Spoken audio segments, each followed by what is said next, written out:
الحمد لله رب العالمين والصلاة والسلام على أشرف الأنبياء والمرسلين نبينا محمد وعلى آله وأصحابه أجمعين أما بعد. On entre aujourd'hui, Inch'Allah Azza wa Jal, dans notre 5e cours, dans lequel on étudie le livre qui s'appelle Mi'ata Su'alin wa Jawabin fil Aqidah, 200 questions et réponses dans la croyance, écrit par Cheikh Hafid ibn Ahmad ibn Ali al-Hakami rahimahullah. Dans ce livre, il nous enseigne la croyance à travers des questions et des réponses. Et la semaine dernière, on a parlé de l'importance de la parole La ilaha illallah, Muhammadur Rasulullah, c'est-à-dire les deux attestations de foi sans lesquelles aucune personne ne peut être musulmane. Et on a vu que cette parole a des conditions, c'est-à-dire que celui qui la prononce pour bénéficier de ce qui résulte de cette parole, qui sont les récompenses d'Allah subhanahu wa ta'ala, pour être un vrai croyant, il doit mettre en pratique des conditions, car en prononçant cette parole, il fait un pacte avec Allah, il s'engage avec Allah subhanahu wa ta'ala. Et dans tout engagement, dans tout pacte, il y a des conditions à respecter. Et le plus grand pacte que tu puisses faire, c'est lorsque tu dis Ashhadu an la ilaha illallah. Tu t'es engagé à respecter des conditions avec Allah subhanahu wa ta'ala. Et Allah a dit dans le verset wa bi'ahdillahi awfu, et respectez le pacte que vous avez pris avec Allah subhanahu wa ta'ala. Donc la semaine dernière on a appris que cette parole a une grande importance fi din, parce que sans la prononcer personne ne peut être musulman. Et on a appris aussi que cette parole a des conditions qui sont au nombre de 7. La première, al-ilmu bima'naha, c'est-à-dire la connaissance de son sens. Et on l'a lu la semaine dernière. La deuxième, al-yaqinu bima dallat alayh, c'est-à-dire la certitude en cette parole et la certitude en cette parole et la certitude sur tout ce qui vient d'Allah, ou en tout ce qui vient d'Allah subhanahu wa ta'ala et du prophète alayhi salatu wassalam. La troisième, al-ikhlas. Et cette condition on l'a pas encore vue parce que ici dans le livre il n'a pas mis l'ordre que nous on est en train de donner là. Donc la troisième c'est l'ikhlas, c'est la sincérité, et on va la faire aujourd'hui. La quatrième, as-sidq, c'est la véracité, et on va la faire aujourd'hui aussi. La cinquième, al-mahabba, c'est-à-dire le fait d'aimer cette parole et tout ce qu'elle implique, et on va le faire aussi aujourd'hui Inch'Allah.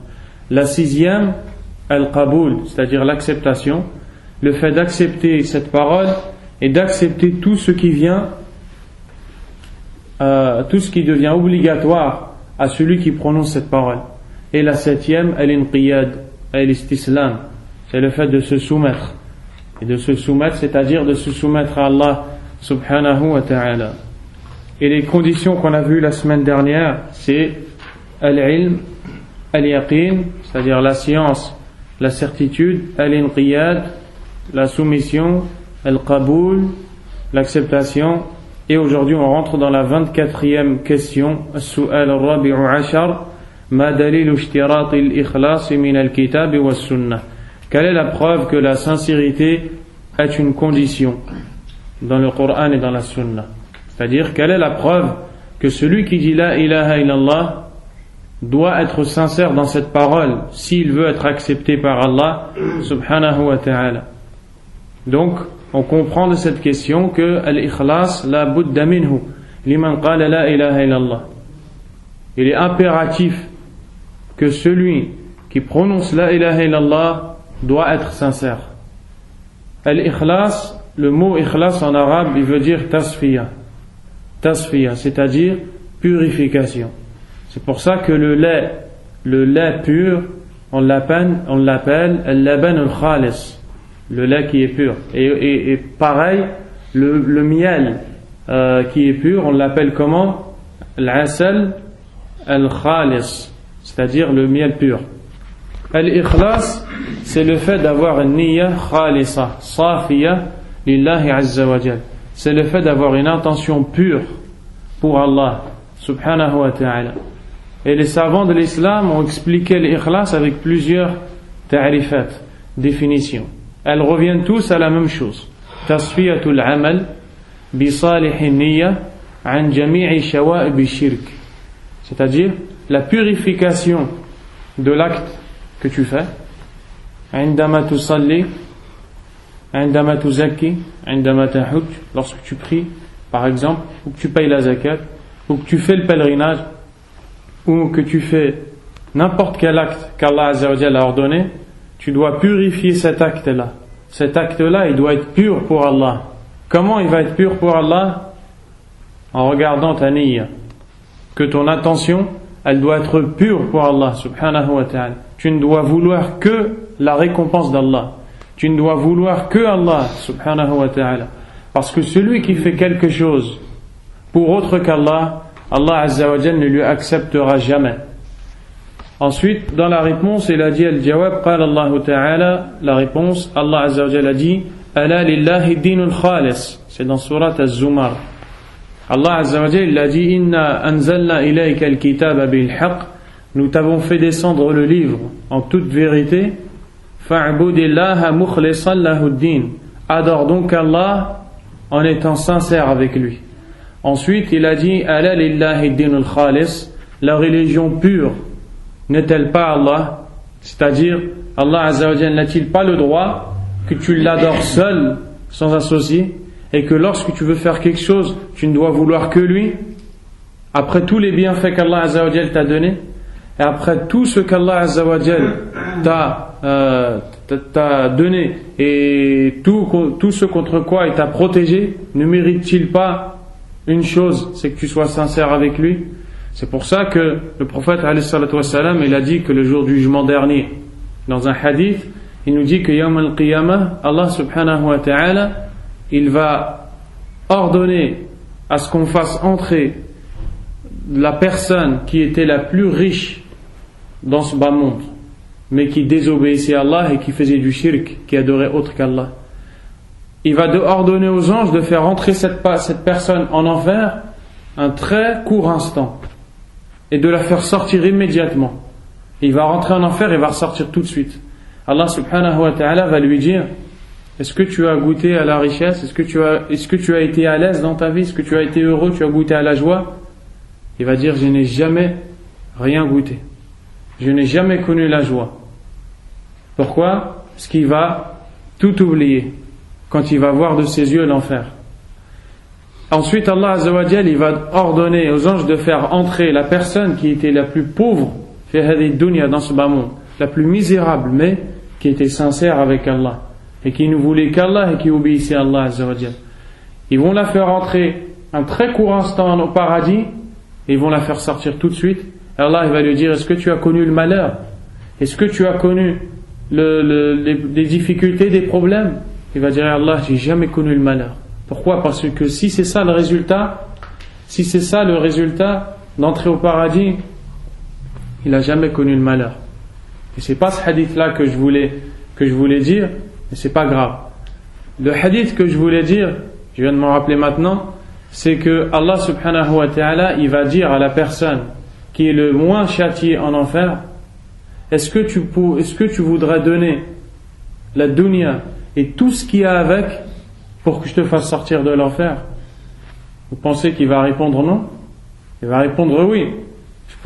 Si je pouvais donner tout ce que j'avais, je le donnerais pour payer ma sortie. Allah Azza wa Jalla, il va lui dire: je t'avais demandé moins que ça. Je t'avais demandé de m'adorer seul sans associé. Je t'avais demandé d'être sincère. Donc le musulman, il doit être sincère envers Allah. Et Allah Azza wa Jalla ici, il dit: ala lillahi din al-khalis. N'est-ce pas Allah qu'appartient la religion exclusive, la religion pure, l'adoration pure, subhanahu wa ta'ala. Wa qala ta'ala fa'budillaha mukhlishan lahu ad-din. Et il a dit, donc Allah Azza wa Jalla a dit c'est le verset qu'on vient de citer, c'est dans la même sourate: adore donc Allah en lui vouant la religion sincèrement. Donc Allah Azza wa Jalla n'a pas seulement ordonné de l'adorer. Il n'a pas dit fa'budullah, c'est tout. Il a dit fa'budillaha mukhlishan lahu ad-din. Adore Allah Azza wa Jalla en lui vouant la religion sincèrement. لأنك إذا عبدت الله وعبدت معه غيره لا تكون مخلصا ولا يقبلك الله. Parce que si tu adores Allah Azza wa Jal et qu'en même temps tu adores autre qu'Allah, Allah ne t'accepte pas. C'est pour ça que le prophète alayhi salam, l'imam Muslim rapporte, que Abu Huraira rapporte, que le prophète alayhi salam rapporte, qu'Allah Azza wa Jal a dit, c'est un hadith qudsi, Ana aghna shuraka'i 'ani shirk, je suis celui qui se passe le plus des associés. Man amila amalan ashraka fihi ma'i ghayri taraktuhu wa shirka. Celui qui fait un acte dans lequel il m'associe à autre que moi, je l'abandonne lui et son shirk, son association. Si toi demain tu viens pour prier et tu fais salat, tu rentres dans la prière, cette prière-là, tu dois la faire que pour Allah subhanahu wa ta'ala. Si demain tu viens à la mosquée ou tu viens aux 5 prières, si demain tu payes la zakat ou tu vas au hajj, ou bien tu fais les choses qu'Allah Azza wa Jalla a rendues obligatoires, tu ne dois vouloir par ça que la récompense d'Allah. Et tu ne dois pas vouloir que les gens parlent de toi. Tu ne dois pas vouloir que les gens t'aiment. Tu ne dois rien vouloir de tout ça. Allah Azza wa Jalla dans le Coran, quand il a parlé des gens du paradis et des gens qui ont fait des sadaqat, il nous dit que ces gens-là, ils ont dit Ma nuridu minkum jaza'an wala shukura. Nous ne voulons pas de vous de récompense et nous ne voulons pas de vous que vous nous remerciez. La seule chose qu'on veut, c'est le visage d'Allah subhanahu wa ta'ala. Et Allah Azza wa Jalla a dit dans le hadith qudsi, celui qui fait un acte dans lequel il m'associe à autre que moi, je l'abandonne lui et son action. C'est-à-dire que si demain tu entres en prière et tu embellis ta prière parce que les gens te regardent pour qu'on parle de toi, Allah Azza wa Jalla ne t'acceptera pas cette prière. Et cette chose-là, c'est ce qu'on appelle al-riya. Al-riya ضد l'ikhlas. Al-riya, c'est le contraire de l'ikhlas dont on est en train de parler. C'est ce qu'on appelle l'ostentation. Al-riya, ça a été appelé riya parce que ça vient en arabe de ru'ya. Parce que tu veux que les gens te regardent. Ru'ya, c'est le regard.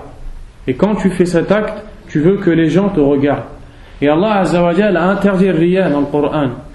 Il a dit فَمَنْ كَانَ يَرْجُو لِقَاءَ رَبِّهِ فَلْيَعْمَلْ عَمَلًا صَالِحًا. Celui donc qui espère la rencontre de son Seigneur, celui qui veut rencontrer Allah et qu'Allah lui accepte, فَلْيَعْمَلْ عَمَلًا صَالِحًا, qu'il fasse une bonne action, وَلَا يُشْرِكْ بِعِبَادَةِ رَبِّهِ أَحَدًا, et qu'il n'associe à personne, à son Seigneur dans cette adoration. Et le jumhur al-mufassirin, c'est-à-dire la majorité des savants, on dit dans ce verset ay la yura'i fi ibadatihi, c'est-à-dire qu'il ne fasse pas de riya, qu'il ne cherche pas que les gens le regardent quand il fait une adoration. وقال النبي صلى الله عليه وعلى آله وسلم, donc le prophète alayhi salatu wa salam a dit, ce hadith il est rapporté par l'imam al-Bukhari rahimahullah. Et dans ce hadith, le cheikh ici il a ramené une partie du hadith. Le prophète alayhi salatu wa salam dit as'adu an-nasi bi shafa'ati man qala la ilaha illallah khalisan min qalbi. Et le hadith, c'est-à-dire celui qui se réjouira de mon intercession, celui qui sera heureux parce que je vais intercéder pour lui, c'est celui qui dira la ilaha illallah avec un cœur pur, avec un cœur sincère avec Allah. Et ce hadith là, il a une histoire, c'est Abu Huraira radiyallahu anhu. Il est venu voir le prophète alayhi salatu wassalam et lui a dit ya Rasulallah, man as'adu an-nasi bi shafa'atika yawm al-qiyamah. Ô messager d'Allah, qui est celui qui se réjouira de ton intercession le jour de la résurrection?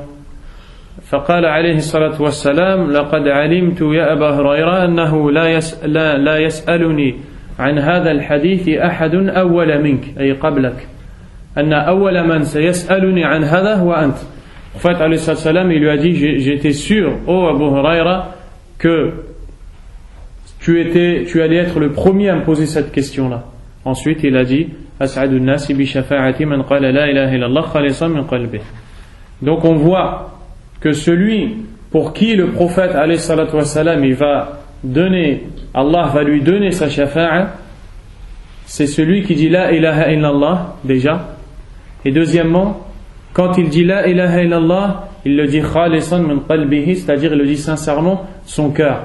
Ce qui veut dire que celui qui dit la ilaha illallah mais qui n'est pas khalis ma'Allah azza wa jal, qui n'est pas sincère envers Allah subhanahu wa ta'ala, Allah tabaraka wa ta'ala ne lui accepte pas. Et le plus grand exemple de ça, al-munafiqun, les hypocrites. Et à l'époque du prophète, alayhi salatu wassalam, ils vivaient avec lui, ils priaient avec lui, ils allaient au djihad avec lui, ils payaient des aumônes devant lui. Et malgré ça, Allah azza wa jalla ne les a pas acceptés. Pourquoi? Parce qu'ils n'étaient pas sincères. C'est pour ça qu'Allah azza wa jalla, il a dit yura'una an-nas wa la yadhkuruna Allah illa qalila. C'est-à-dire quand ils font des actes, ils font pour que les gens les regardent et ils n'évoquent Allah que très peu. Donc on vient de comprendre que la budda min al-ikhlas, il faut impérativement être sincère. وقال صلى الله عليه وعلى آله وسلم إن الله تعالى حرم على النار من قال لا إله إلا الله يبتغي بذلك وجه الله رواه البخاري رحمه الله. Donc ce hadith qui est rapporté par le Bukhari, le prophète alayhi salatu wassalam nous dit dedans, certes Allah élevé soit-il a interdit au feu celui qui dit la ilaha illallah et qui par ça ne recherche que le visage d'Allah. Donc celui qui dit la ilaha illallah et qui ne recherche pas le visage d'Allah, c'est-à-dire qui n'est pas sincère, il ne veut pas la récompense d'Allah tabaraka wa ta'ala, Allah la yuharrimuhu ala an-nar. Allah azza wa jalla ne l'interdit pas à l'enfer, c'est-à-dire qu'il va entrer en enfer, wal'iyadu billah. Donc celui qui va être préservé de l'enfer, c'est qui? C'est celui qui dit la ilaha illallah et qui est sincère. As-su'al al-khamisu wal-'ishrun, la 25e question, ma dalilu as-sidqi min al-kitab wa as-sunnah. Quelle est la preuve qu'être véridique est une condition à celui qui dit la ilaha illallah dans le Coran et dans la Sunna? Et une question se pose, quelle est la différence entre l'ikhlas et al-sidq, c'est-à-dire la sincérité et la véracité? Et les savants ont parlé de la différence entre ces deux choses. Et la chose qu'on va retenir, c'est que al-sidq, c'est a'la darajat al-ikhlas. Donc c'est-à-dire c'est le plus haut degré de la sincérité. Donc il y a un lien entre al-ikhlas ou al-sidq. Il y a un lien entre la sincérité et la véracité. C'est que celui qui est sincère ne cesse d'augmenter dans sa sincérité. Yazdad fi ikhlasihi hatta yakuna ma'a as-sadiqin ou min as-sadiqin. Il devient tellement fort dans son ikhlas, sa sincérité avec Allah tabaraka wa ta'ala, qu'il arrive au niveau des gens qui sont sadiqun, qui sont véridiques avec Allah subhanahu wa ta'ala. Et pourquoi on dit que c'est que celui qui qui est sadiq, qui est véridique, il est fort, parce qu'à la base le mot sadaqa en arabe, il parle de la quwwa, c'est-à-dire il parle de la force.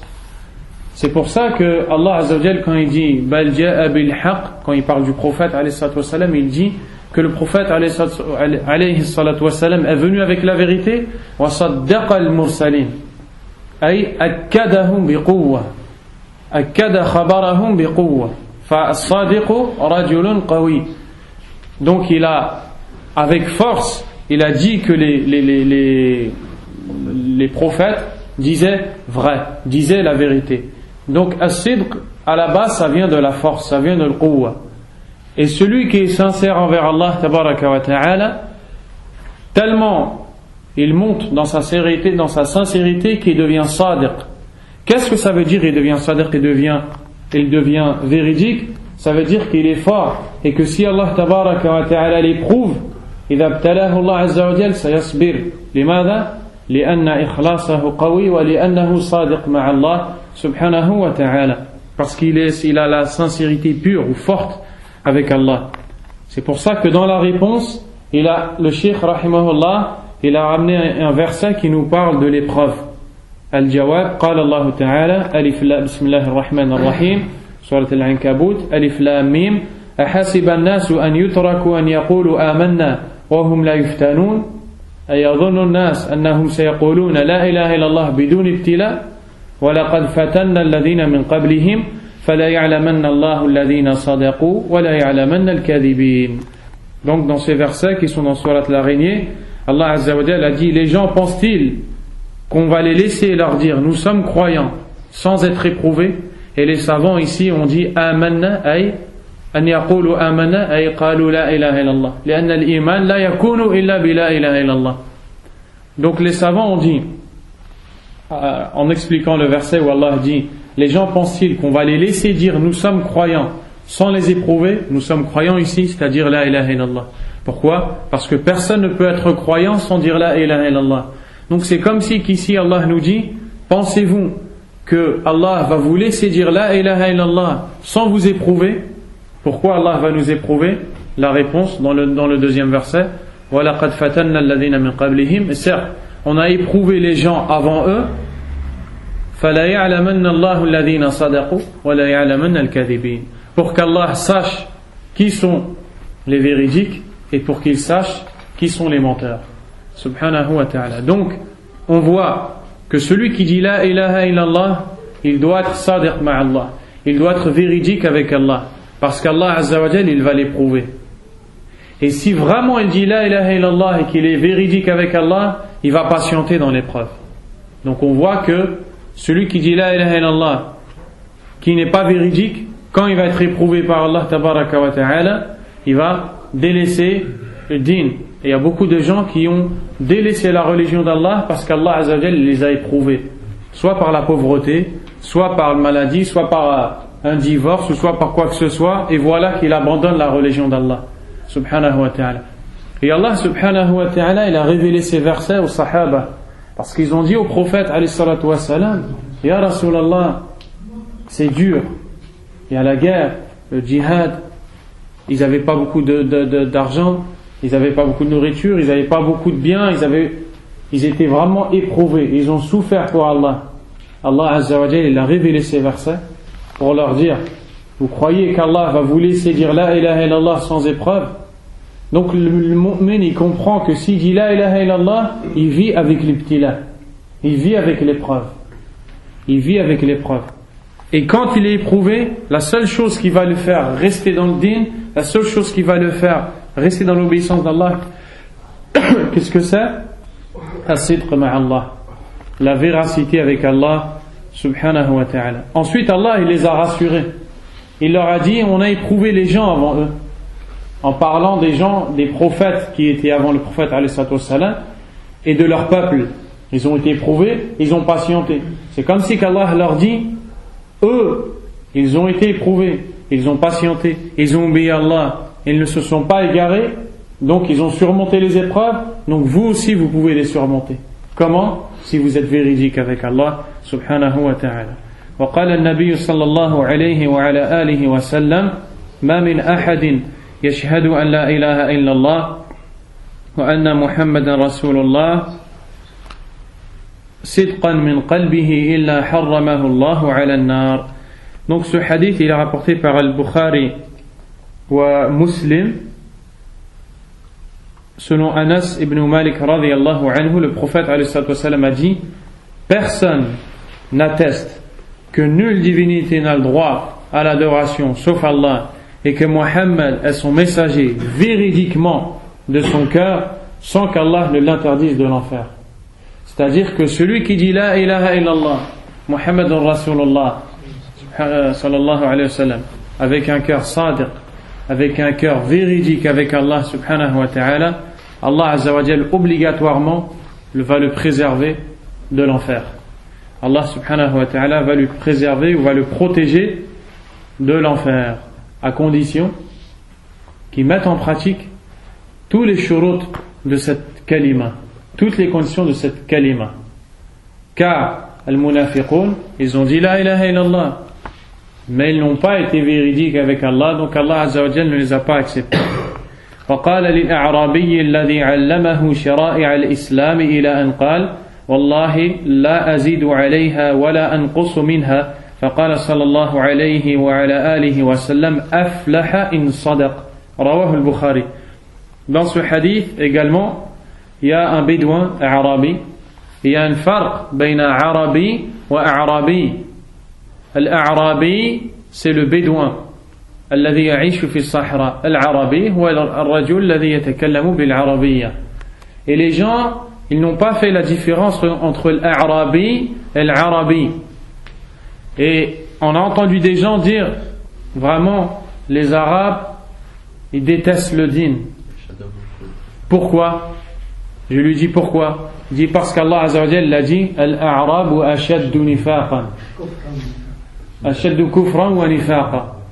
Les Arabes sont les pires dans la mécréance et l'hypocrisie. Allah Azza wa Jalla, il parle des Bédouins ici. Il parle de certains Bédouins à l'époque du prophète alayhi salam, qui n'étaient pas dans le dîn, qui n'étaient pas croyants.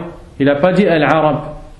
Donc, Al-Muhim, pour revenir au sujet, un Arabi, un Bédouin, est venu voir le prophète alayhi salam et lui a dit Ya Rasulallah, informe-moi qu'est-ce qu'Allah Azza wa Jalla m'a ordonné de faire dans la salat. Le prophète alayhi salam, il a dit Salawat al-Khams Wala ziyada illa an tatatawwa'a shay'an. Il lui a dit les 5 prières obligatoires, sans rajout, sauf si toi tu veux faire nawafil. Tatawwu' ay nawafil. Si tu veux faire tu veux rajouter.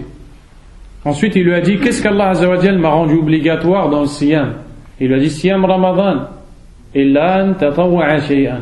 Il lui a dit si l'obligation est que tu jeûnes le mois de Ramadan, sauf si tu rajoutes, tu veux jeûner en plus le lundi, le jeudi, etc. Ensuite, il lui a dit pareil pour le Hajj. À la fin, il a dit Wallahi la azidu alayha wa la anqusu minha. Il lui a dit moi je vais pas faire de nawafil, mais je vais pas diminuer. Tout ce qui est obligatoire, je vais le faire. Ce qui est pas obligatoire, je vais pas le faire. Le Nabi alayhi salam, il a dit aflaha in sadaq. Il va réussir et il va réussir s'il est véridique. S'il est véridique dans ce qu'il dit et s'il reste tout le temps à faire ses obligations, il va réussir. Parce qu'Allah Azza wa Jal, ce qu'il veut de nous en premier, c'est les choses obligatoires. Et les choses recommandées, c'est une sunnah, mais c'est un khair de les faire, il ne faut pas les délaisser. Donc on retient ici que le Nabi alayhi salam, il a mis une condition aflaha in sadaq. Idha lam yasduq la yuflih. Donc il va réussir s'il est véridique. Ce qui veut dire que s'il n'est pas véridique, il ne va pas réussir. Donc il nous est obligatoire d'être véridique avec Allah subhanahu wa ta'ala. On fait une parenthèse. Ici le prophète alayhi salam, à chaque fois il nous dit dans les hadiths qu'on vient de lire que celui qui dit la ilaha illallah sincèrement ou véridiquement, Allah il va l'interdire au feu. Il va le préserver du feu. Et sachez qu'à chaque fois que vous voyez dans un hadith ou dans un texte, min al-Qur'an ou al-Sunnah, que ce soit du Qur'an ou de la Sunnah, harramahu Allah ala an-nar, at-tahrim ala an-nar yakunu ala qismayn. À chaque fois que vous voyez le prophète dit Allah va interdire cette personne à l'enfer, donc il va le préserver de l'enfer. Quand Allah préserve de l'enfer, il préserve l'enfer de 2 manières. At-tahrim al-awwali ou at-tahrim ba'da zaman. Le premier, c'est que Allah Azza wa Jalla va l'interdire de l'enfer directement. Bima'na annahu lan yadkhul an-nar abadan. Et ça, c'est pour celui qui n'a pas fait de shirk, ou bien qui a fait tawbah et qui est mort sans shirk, et avec tawbah des kaba'ir. Il s'est repenti à Allah Azza wa Jalla, il est mort, il a demandé pardon à Allah, il a regretté ses péchés, il les a arrêtés. Celui-là, il rentre directement au paradis. Et donc il est préservé d'entrer en enfer, d'entrer directement. La deuxième façon dont Allah Azza wa Jalla préserve les gens de l'enfer, c'est-à-dire il les préserve de l'éternité en enfer. Al-tahrim al-thani, al-tahrim al-awwal, tahrim al-dukhul. Al-thani, tahrim al-khulud. Donc le premier, c'est l'interdiction d'entrer. Le deuxième, c'est l'interdiction d'y rester éternellement. Et cela, le deuxième, donc tahrim al-khulud, bima'na annahu yadkhulu an-nar, lakin Allah Azza wa Jalla harrama alayhi al-khulud fi an-nar. Sayakhruju yawman min az-zaman. Donc le deuxième, c'est qu'il va sortir de l'enfer. Donc il va entrer. Celui-là, c'est celui qui a fait des kaba'ir, il a fait des grands péchés, et il n'a pas fait de tawbah, il ne s'est pas repenti à Allah. Donc Allah a voulu qu'il paye ses péchés d'abord, mais comme il a dit la ilaha illallah sadiqan min qalbihi, véridiquement avec son cœur, et que le prophète alayhi salam a dit Allah l'a interdit en enfer, celui-là, le sens de ce hadith pour celui-là, ça sera Allah a interdit à cette personne d'éterniser en enfer. Donc l'interdiction en enfer qu'on lit dans les hadiths est de deux sortes. L'interdiction d'entrer en enfer et la deuxième, l'interdiction d'éterniser en enfer. واضح؟ ما شاء الله. جزاكم الله خير. السؤال السادس والعشرون, la 26e question. ما دليل اشتراط المحبة من الكتاب والسنة? Quelle est la preuve que l'amour est une condition de la ilaha illallah dans le Coran et dans la Sunna? Vous voyez qu'à chaque fois dans les questions, il répète la même chose. Min al-kitab wa sunnah, min al-kitab wa sunnah. Quelle est la preuve qu'on tire dans le livre et dans la Sunna? Dans le livre et dans la Sunna, fi hada tarbiya. Les savants, quand ils écrivent des livres et qu'ils enseignent, chaque mot qu'ils emploient pour enseigner l'islam aux gens, ils choisissent les meilleurs mots. Et là, à chaque fois, ils répètent min al-kitab wa sunnah, le Coran et la Sunna, pour faire comprendre que le musulman, il prend sa religion de deux sources, al-Qur'an wa Sunna. Il comprend sa religion avec le Qur'an et avec la Sunna. Ici, quelle est la preuve que le mahabba, c'est-à-dire l'amour, est une condition de la parole la ilaha illallah, ce qui veut dire que celui qui n'a pas cette condition-là n'aura pas les récompenses d'Allah Azza wa Jal. Donc, al-mahabba, le fait d'aimer, il n'y a pas besoin de ta'rif pour ça. Il n'y a pas besoin de définition. Al-mahabba hiya al-mahabba. L'amour, c'est l'amour et c'est connu, c'est wadih. Et quand on dit al-mahabba, shart min shurut la ilaha illallah, quand on dit que l'amour c'est une condition de la ilaha illallah, c'est-à-dire mahabbatu hadhihi al-kalima wa ma dallat alayhi wa mahabbatu Allah azza wa jal wa mahabbatu kitabillah ومحبة رسول الله ومحبة سنة رسول الله ومحبة شريعة الله ومحبة أحكام الله ومحبة شرائع الله عز وجل كل هذا شرط لمن قال لا إله إلا الله. Tout ça c'est une condition à celui qui dit la ilaha illallah. Le fait d'aimer la parole la ilaha illallah et d'aimer son sens, le fait d'aimer Allah Azza wa Jal, d'aimer le livre d'Allah, la parole d'Allah, les règles d'Allah, le fait d'aimer le messager d'Allah alayhi salam, le fait d'aimer la sunnah du messager d'Allah sallallahu alayhi wa sallam, le fait d'aimer le din et le fait d'aimer tout ce qui vient d'Allah subhanahu wa ta'ala. C'est une condition à celui qui dit la ilaha illallah.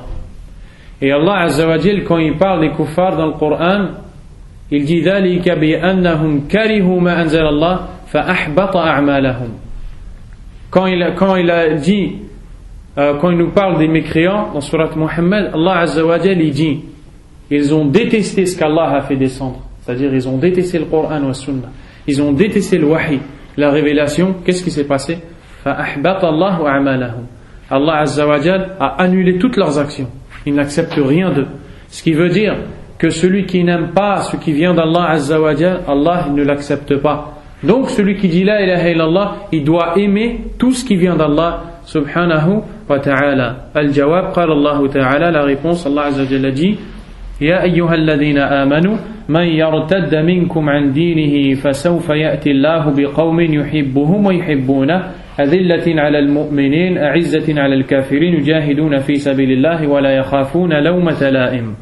Dans surat al-Ma'idah, Allah Azza wa Jalla dit ô vous qui avez eu la foi, ô vous qui avez cru, celui parmi vous qui délaisse sa religion, man yartadda minkum an dini, man taraka dinahu wa kharaja min al-islam, celui qui parmi vous veut sortir de l'islam et veut abandonner l'islam et veut sortir de sa religion, fasawfa ya'ti Allahu biqawmin yuhibbuhum wa yuhibbuna. De toute façon, Allah va faire venir un peuple qu'il aime. Allah, il aime ce peuple. Et que lui-même aime Allah Azza wa Jal. Allah va faire venir un peuple qu'il aime et qu'il aime. Allah subhanahu wa ta'ala va ramener un peuple aimé par Allah et un peuple qui aime Allah. Donc Allah Azza wa Jal, il nous a montré une chose ici. Il nous a dit wa yuhibbunahu. Quand il nous a parlé des croyants qui vont venir, il nous dit que c'est ceux qui vont aimer Allah Azza wa Jal. Donc Allah Azza wa Jal athna alayhim li'annahum yuhibbunahu. Allah tabaraka wa ta'ala ici a fait les éloges de ces gens-là parce qu'ils l'ont aimé. Ce qui veut dire qu'il est obligatoire d'aimer Allah Azza wa Jal et tout ce qui vient d'Allah subhanahu wa ta'ala.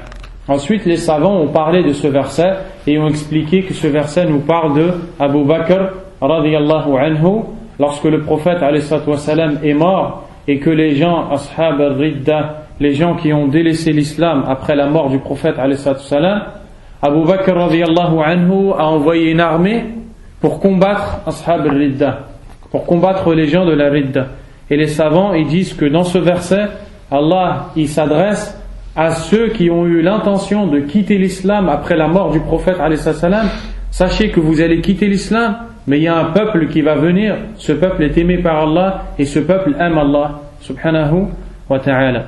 وقال النبي صلى الله عليه وعلى آله وسلم, et le prophète a dit alayhi salam, et ce hadith est rapporté par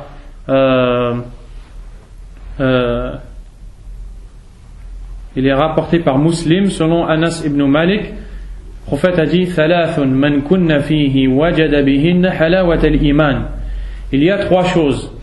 Celui qui les goûte, ou celui qui a ces trois choses, il va goûter à la douceur de la foi.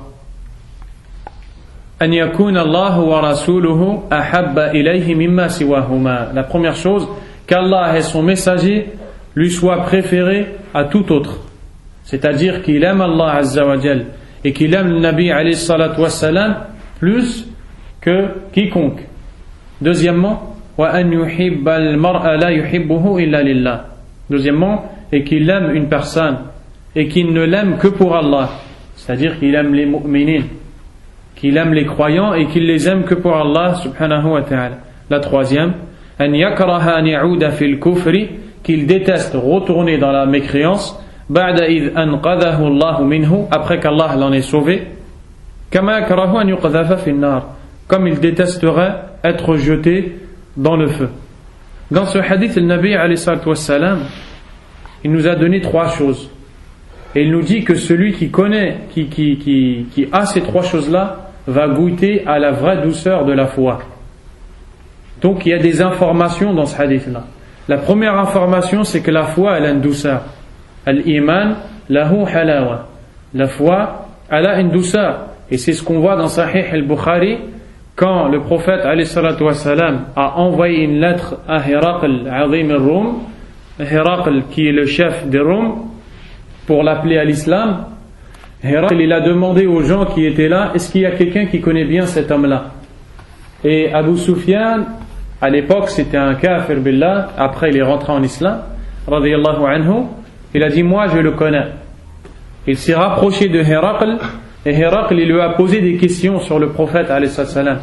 Et parmi les questions qu'il lui a posées, il lui a dit, ayarji'u ahaduhum an dinihi sakhtatan, est-ce que un d'eux délaisse sa religion quand il rentre dedans, il l'abandonne parce qu'il finalement il voit qu'il n'aime pas sa religion? Abu Sufyan il a dit là, personne, au contraire. Adaduhum yazdad, leur nombre ne fait que de s'accroître et de grandir. Hiraql il a dit fahada ta'amul iman idha khalatat bashashatuhu al-qulub. Il a dit voici le goût de la foi lorsque sa douceur se mélange dans le cœur ou entre dans le cœur. Ala kulli hal, la foi elle a une douceur. Et une des choses, parmi les choses qui font goûter à la douceur de la foi, c'est la plus première et la plus grande chose, c'est qu'Allah Azza wa Jal et le prophète sallallahu alayhi wa sallam soient préférés pour toi que n'importe qui parmi les créatures. Si le prophète alayhi salam, tu dois l'aimer plus que n'importe qui, comme il est rapporté dans le hadith, il a dit alayhi salam, والذي نفسي بيده, je jure par celui qui a mon âme dans sa main, لا يؤمن أحدكم حتى أكون أحب إليه من والده وولده والناس يجمعين. Il dit, aucun d'entre vous n'aura la foi complète jusqu'à ce qu'il ne m'aime plus que son père, son fils et l'ensemble des gens. Donc si le prophète alayhi salam, tu dois l'aimer comme ça, Allah tabaraka wa ta'ala, tu dois l'aimer plus que tout, subhanahu wa ta'ala. Et quand on dit que tu dois aimer Allah azza wa jal plus que tout, ça veut dire que tu dois mettre en pratique les ordres d'Allah. Et c'est là qu'on voit que beaucoup de gens avec la langue disent Uhibbullah, Uhibbullah, Uhibbullah, j'aime Allah, j'aime Allah, j'aime Allah. Mais quand il doit obéir à Allah Azza wa Jal, on voit une autre chose que sa parole. On voit une autre chose que sa parole. C'est pour ça que le prophète sallallahu alayhi wa sallam a dit Inna fil jasadi mudra idha salahat salaha al jasadu kullu wa idha fasadat fasada al jasadu kullu ala wa hiya al qalb. Il y a dans le corps un morceau de chair. S'il est pieux, tout le corps va être pieux. Et s'il est pervers, tout le corps va être pervers. Et ce morceau de chair est le cœur. Ce qui veut dire que celui qui a un cœur pieux, ça va se voir dans ses membres. Et que celui qui a un cœur pervers, qui désobéit à Allah, ça va se voir dans ses membres. Et ça ne lui sera d'aucune utilité de dire tous les jours et du matin au soir j'aime Allah, s'il ne fait rien qui montre qu'il aime Allah. Alaykum salam wa rahmatullahi wa barakatuh. Donc, on comprend que l'amour d'Allah Azza wa Jal, c'est une condition pour celui qui dit La ilaha illallah. As-su'al. Donc maintenant, on vient de voir les 7 conditions de La ilaha illallah. Al-ilm, al-yaqin, al-ikhlas, al-sidq, al-mahabba, al-qaboul, al-inqiyad. Comprendre ce que veut dire La ilaha illallah, être sûr et certain et ne pas avoir de doute de tout ce qui vient d'Allah Azza wa Jal, être sincère dans la religion d'Allah, être véridique avec Allah Azza wa Jal, aimer Allah plus que tout, et aimer tout ce qui vient d'Allah Azza wa Jal, accepter tout ce qui vient d'Allah et mettre en pratique tout ce qui vient d'Allah subhanahu wa ta'ala. Celui qui met en pratique ces 7 choses-là, c'est celui-là qui va avoir fada'il la ilaha illallah qu'on a lu dans tous les hadiths, toutes les mérites de la ilaha illallah qu'on lit. Il ne rentrera pas au paradis, il aura telle récompense, à condition qu'il met en pratique ces 7 choses-là. Donc on voit que c'est toujours pas une parole, c'est tout. Comme les gens y pensent. Il a dit la ilaha illallah, et croient que parce qu'il a dit la ilaha illallah avant de dormir, la salat, wa la zakat, wa la shay, il prie pas, il paye pas la zakat, il fait pas le hajj alors qu'Allah Azza wa Jalla lui a donné la santé et l'argent, il paye pas la zakat alors qu'il a de l'argent, et que cet argent c'est Allah Azza wa Jalla qui lui a donné cette ni'ma, il paye pas, et il croit que parce qu'il dit la ilaha illallah avant de mourir, il est sauvé de l'enfer. Celui-là il n'a rien compris et c'est un miskin. As-su'al as-sabi'u wal-'ishrun, 27e question. Ma dalilul muwalati lillahi wal mu'adati li ajlihi. Quelle est la preuve que on doit prendre les alliés, on doit prendre en allié les alliés d'Allah Azza wa Jal, et on doit prendre en ennemi les ennemis d'Allah subhanahu wa ta'ala. Et ici on voit 2 choses importantes, et ces 2 choses-là font partie des fondements min usul ad-din al-muwalat wal-mu'adat. Parmi les fondements de la religion de l'islam, le fait de prendre en allié les alliés d'Allah et en ennemi les ennemis d'Allah subhanahu wa ta'ala. Al-muwalat, ce mot-là à la base il vient de al-mahabba, wal-mu'adat à la base il vient de al-bughd, wa ma'nahuma hubbul mu'minin wa bughdul kafirin. Et le sens de ce qu'on appelle l'alliance et le désaveu, c'est le fait d'aimer et de prendre en allié les croyants, et le fait de détester et de prendre en ennemi les ennemis d'Allah, les mushrikoun, les associateurs et les kuffars. Al-jawab, qala Allahu azza wa jal, Allah azza wa jal a dit Ya ayyuhal ladhina amanu la tattakhidhu al-yahuda wan nasara awliya ba'duhum awliya'u ba'd wa man yatawallahum minkum fa innahu minhum. إلى قوله تعالى إنما وليكم الله ورسوله والذين آمنوا إلى آخر الآيات. Donc il nous a amené ici le verset de Surat Al-Ma'idah où Allah tabaraka wa ta'ala a dit ô vous qui avez eu la foi, vous qui avez cru, ne prenez pas en alliés les juifs et les chrétiens, ils sont les alliés les uns des autres, et celui qui les prend en alliés parmi vous va faire partie d'eux. Ensuite, à la fin du 5 versets plus loin, ou 4 versets plus loin, Allah dit Innama waliyukum Allah. Votre allié n'est que Allah, wa rasuluhu, et son messager, walladhina amanu, et ceux qui ont eu la foi. Donc, dans ce verset-là, Allah subhanahu wa ta'ala, il nous apprend, alaykum salam wa rahmatullah, il nous apprend qui sont les alliés des croyants. Premièrement, Allah azza wa jalla. Allah dit dans le verset, Allahu waliyul ladhina amanu. Allah est l'allié de ceux qui ont eu la foi. Deuxièmement, Ar-Rasul alayhi salatu wa salam. Troisièmement, les croyants. Et ici, dans ce verset-là, quand Allah subhanahu wa ta'ala, il nous interdit de prendre pour allier ces gens-là, l'alliance ici, c'est le fait, ay mahabbatuhum li dinihim wa nusratuhum fi dinihim.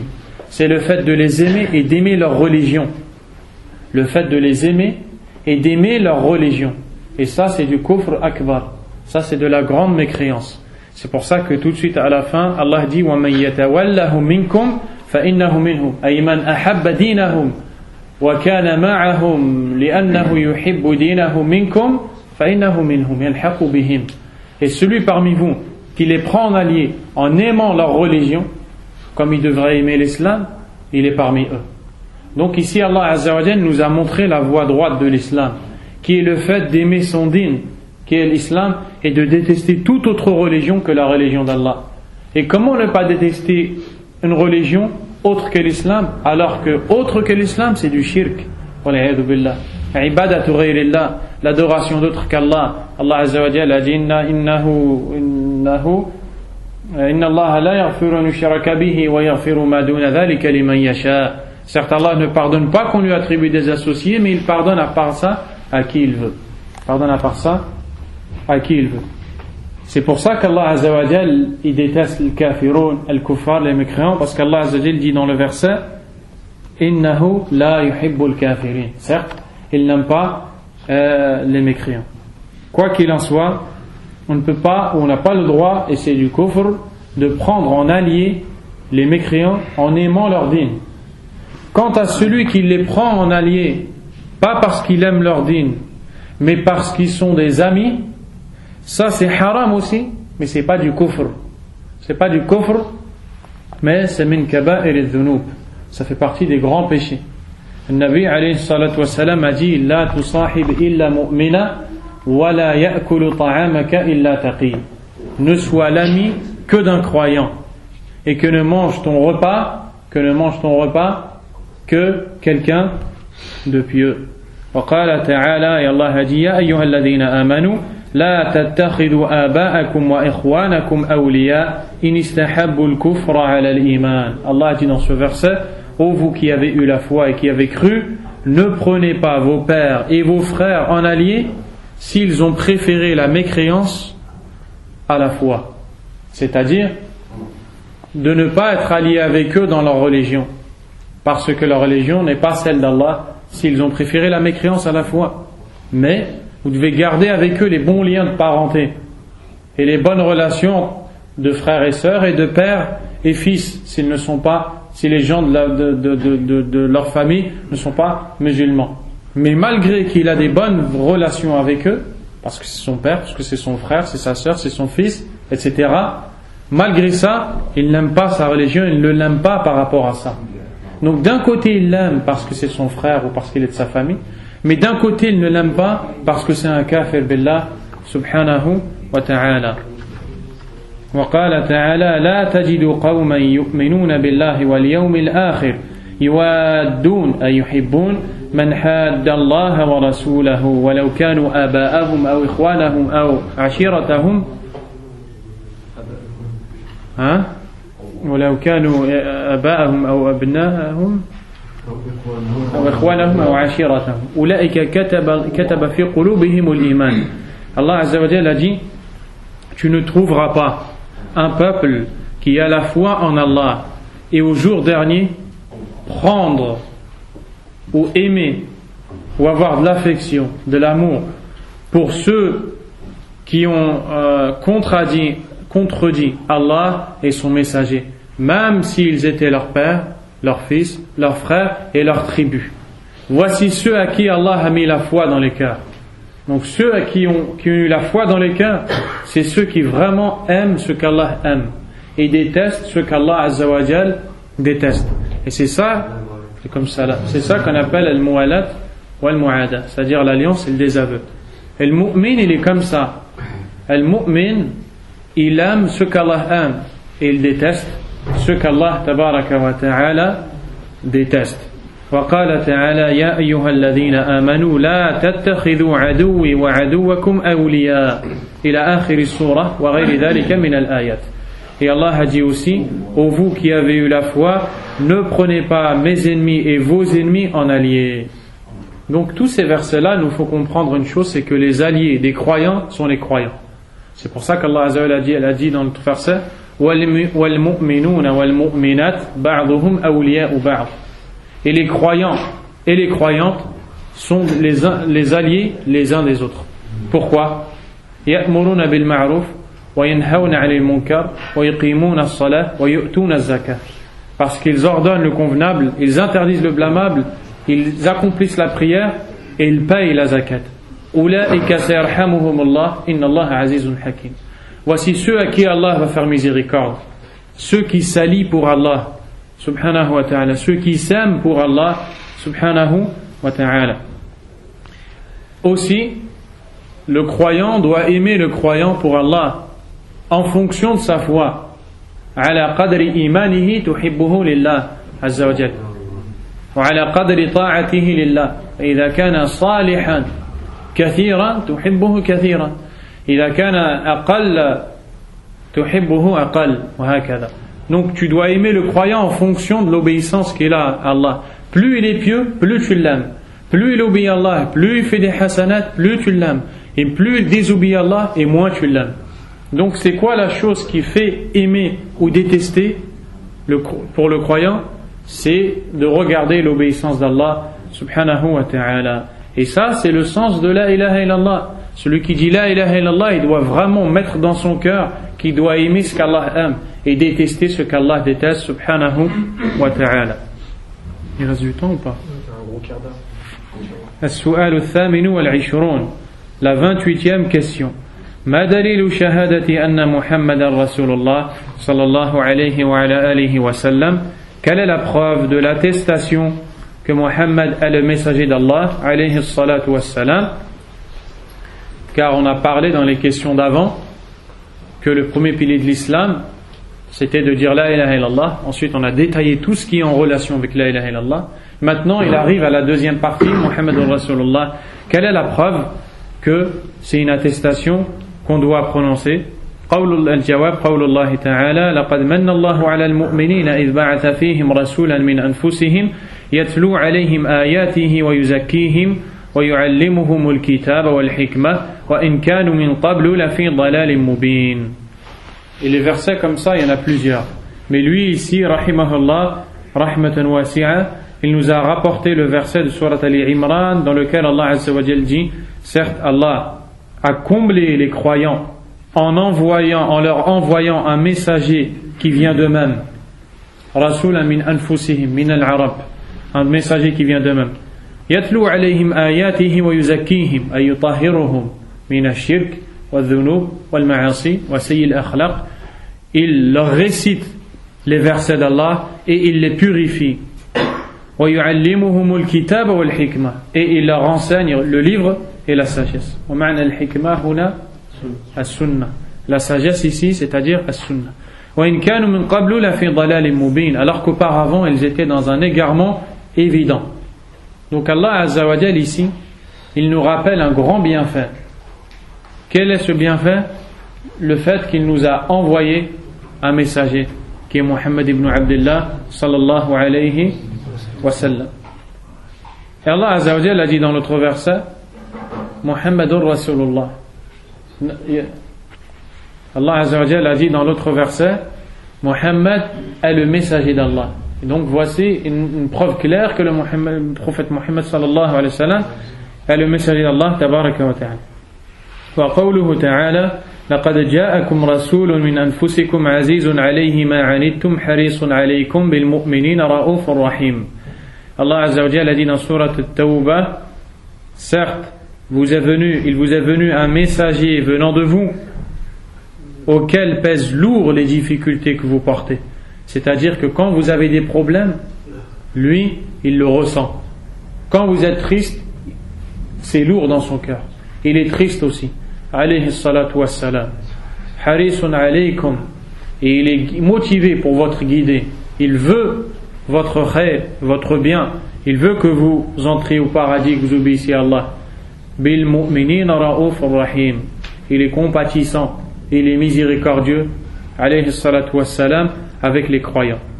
Wa qawluhu ta'ala, et sa parole, Wallahu ya'lamu innaka la rasuluh wa ghayruha min al-ayat. Et Allah sait que tu es son messager. Donc tout ça, ce qu'on vient de lire, c'est des preuves que le prophète, alayhi salatu wassalam, Mohammed est le messager d'Allah, alayhi salatu wassalam. Il nous reste combien? السؤال التاسع والعشرون, la 29e question. ما معنى شهادة أن محمد رسول الله صلى الله عليه وعلى آله وسلم. Maintenant, quel est le sens de l'attestation que Mohammed est le messager d'Allah alayhi salatu wassalam? الجواب هو التصديق الجازم من صميم القلب المواطئ لقول اللسان بأن محمدا عبده ورسوله إلى كافة الناس إنسهم وجنهم. La réponse, c'est le fait de croire et d'avoir la pleine conviction du cœur et de prononcer avec la langue que Mohammed est le serviteur d'Allah subhanahu wa ta'ala, et il est son messager qui a été envoyé à l'ensemble des gens et de la créature, les djinns et les hommes. Allah dit dans le verset shahidan wa mubashiran wa nadhira wa da'iyan ila Allah bi'idhnihi wa sirajan munira. Donc dans ce verset surat al-Ahzab, Allah a dit ô prophète, nous t'avons envoyé aux gens comme témoin, comme annonciateur, mubashiran ay tubashshir an-nas bil jannah idha yata'uk, tu vas annoncer la bonne nouvelle aux gens qui sera l'entrée au paradis s'ils t'obéissent.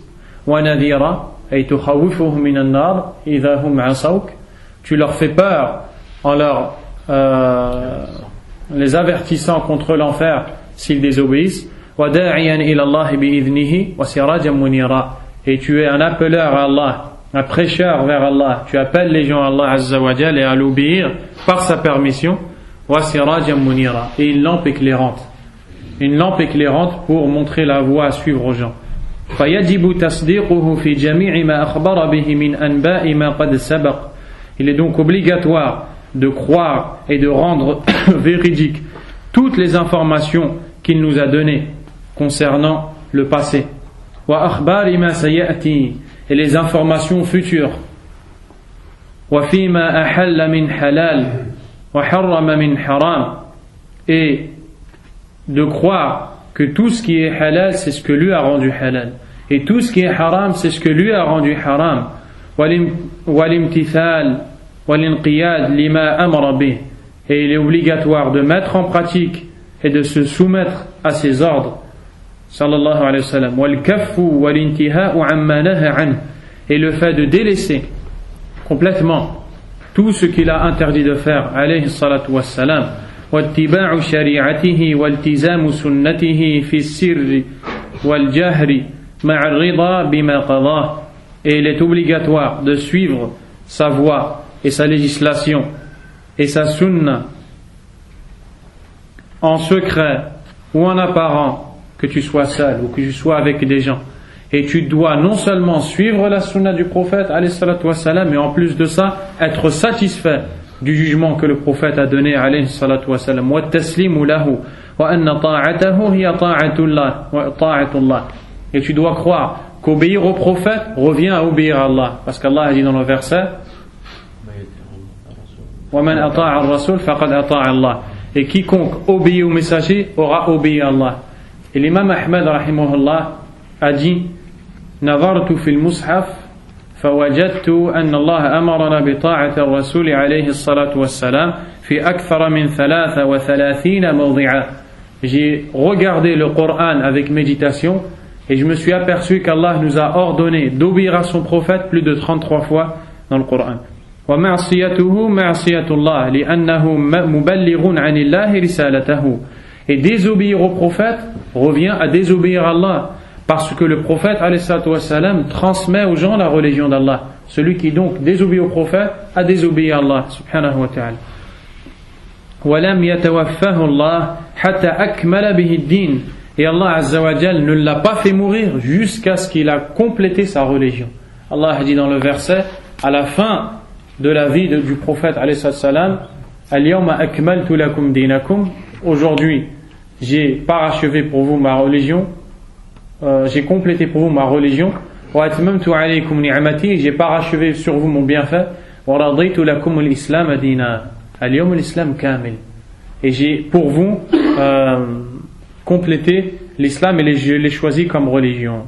L'imam Malik rahimahullah, il a dit, pour montrer que l'islam il a plus besoin de rajout ou de bid'a ou d'innovation, il a dit man za'ama anna fi hadha ad-din bid'atan yaraha hasana faqad za'ama anna Muhammadan sallallahu alayhi wa sallam khana ar-risala li'anna Allah ta'ala yaqul اليوم أكملت لكم دينكم وأتممت عليكم نعمتي ورضيت لكم الإسلام دينا فما لم يكن يومئذ دينا لا يكون اليوم دينا. Imam Malik rahimahullah a dit, celui qui prétend qu'il y a dans cette religion une bonne innovation aura accusé le prophète alayhi salam d'avoir trahi à son message. Car Allah a dit dans le verset, aujourd'hui j'ai complété pour vous ma religion et j'ai parachevé sur vous mon bienfait et j'agrée pour vous l'islam comme religion. Ensuite il dit, ce jour-là, c'est-à-dire le jour où Allah il a révélé ce verset, ceux qui ne faisaient pas partie de la religion n'en fait pas partie aujourd'hui. Et on doit croire que le prophète alayhi salam a transmis complètement la religion. Allah Azza wa Jalla a dit, Ya ayyuha an-nabi ou Ya ayyuha ar-rasul balligh ma النبي والرسول يا أيها النبي بلغ ما أنزل إليك من ربك وإن لم تفعل فما بلغت رسالته والله يعصمك من الناس. Dans ce verset, Allah Azza wa Jalla a dit, ô prophète, transmets ce qui est venu de ton Seigneur. Si tu ne le fais pas, tu n'as pas transmis son message. Est-ce que vous pensez que le prophète alayhi salam n'a pas transmis le message d'Allah Azza wa Jalla?